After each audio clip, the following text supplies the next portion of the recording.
Hello everyone, welcome to TGBtoys channel. Today I'm unboxing this month's new Tamashii web-exclusive S.H.Figuarts One Piece figure, Dracule Mihawk, Hawkeye. The front of the box features a clear window paired with a close-up shot of Mihawk. Down near the bottom, you can see it's made in China by Dongguan Legia Plastic Products Co., Ltd. The Chinese version has the silver-on-black cat sticker. Let me show the other sides of the box as well.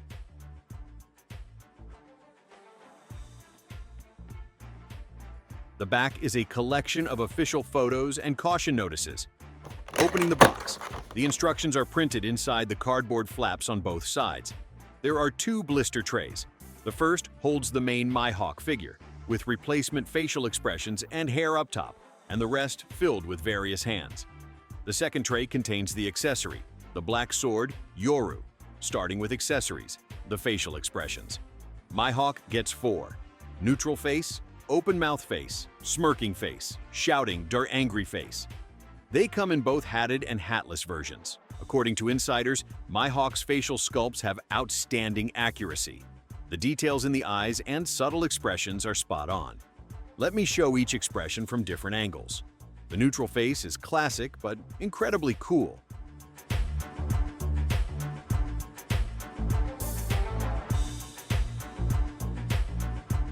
The open mouth face is great for recreating dialogue scenes.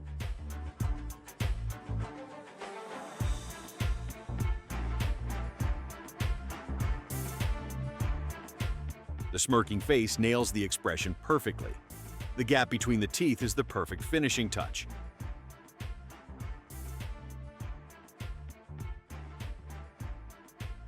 The shouting face is also very faithful, with that strong Eiichiro Oda style.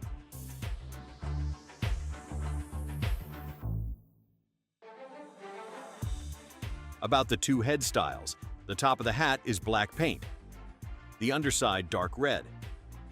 White fluff is glued permanently on top. You can see the parting line on the fluff. This fluff does slightly interfere with head movement when the sword is sheathed on the back. The hat brim is relatively soft material. Swapping between the two head styles is simple and convenient. Just remove the hat and swap the top hairpiece. The hat fits a bit loosely when attached, while the bare hair fits very snugly. Fit is good overall. You can see a tiny seam, but it's barely noticeable.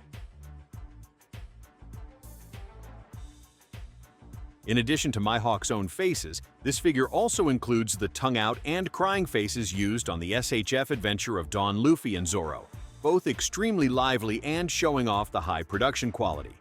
Hands. 1 pair of fists, 1 pair of spread finger open hands, 1 pair for crossed arms pose,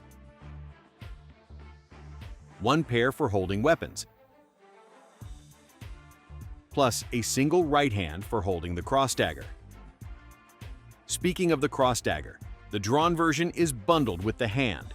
Rope is soft PVC, while the worn version is a separate piece that can be removed from the body, all plastic.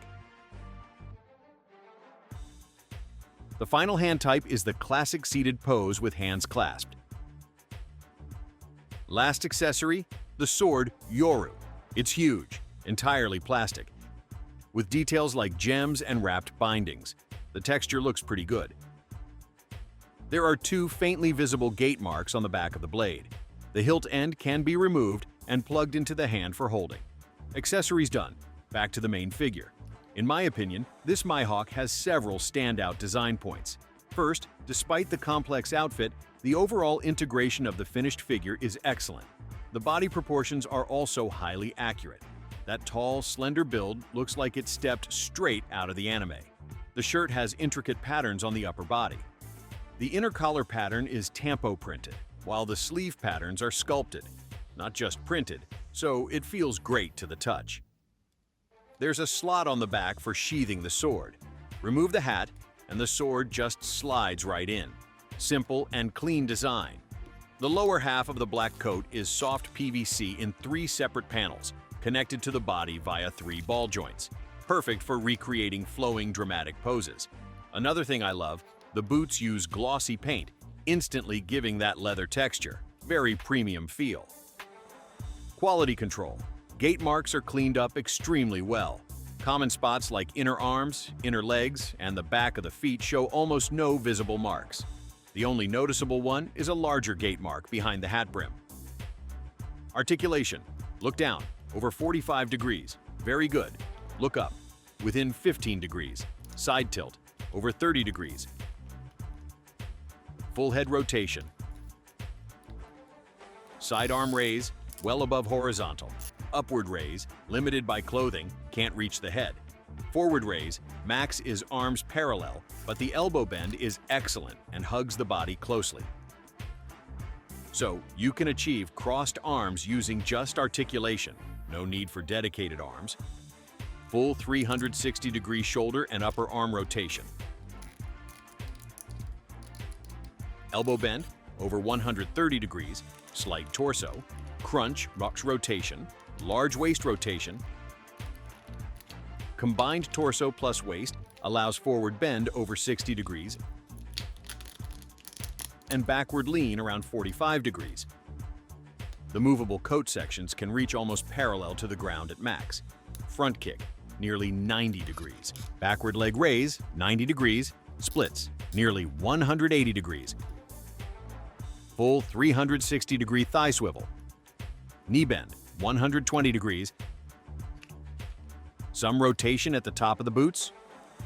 Huge ankle up-down range. Insanely good ground contact. Toes up, around 70 degrees. The stamp is on the inside of the coat. Overall experience with S.H.Figuarts Dracule Mihawk. The strengths are really prominent and well-rounded. First, accuracy is outstanding. Whether it's the faces, overall sculpt, or details, it clearly shows the current high standard of the SHF one-piece line. Second, articulation is impressive. Combined with nicely tight joints, you can easily pull off many dramatic, large-scale poses. And QC is virtually flawless. This is the most important part of executing a great design well. Otherwise, even good ideas go to waste. Downsides. One is that when the sword is sheathed on the back, balance is somewhat affected. You need to find the right center of gravity to stand stably. Also, while the soft PVC coat performs great for dynamic poses and paint consistency, it's not as flexible as fabric for certain things. Like seated poses can't be perfectly recreated. Of course, that's a matter of personal preference. Do you prefer fabric coats or plastic? All in all, I consider this SHF Mihawk a near-flawless premium figure. If the price is right, it's an absolute must-have for anyone collecting the One Piece series. Okay, that's it for this episode. If you love One Piece, don't forget to subscribe to my channel. See you next time.